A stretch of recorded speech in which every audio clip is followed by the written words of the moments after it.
Mga tol, pick up tayo dito. Ayun o, Friday itik 20 pieces daw to. Tignan natin kung gaano karami mga tol. Good morning po. Dito ba si Stephanie? Mga tol, bali may na pick up na tayo dito. Isang Marilao, isang may kawayan mga tol. Ito yung ano natin, Marilao natin. Dito natin pick up sa Friday itik. Friday itik mga tol. Bali ano lang naman to, 10 kilos. Yung siya gaano kabigat. Tapos may sauce sa rito. Ayun yung sauce niya mga tol.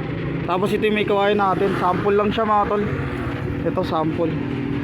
Papunta ka naman to Bagbagi, may kawayan. Naka-priority to. Tapos may additional pa. Tapos kaya laki ng rate na ito.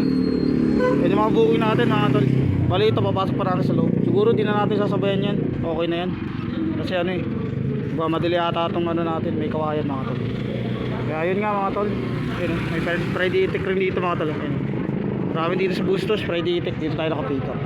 Kaya hanggang dito na lang mga tol. Ingat sa mga bumiyahe. God bless sa atin lahat.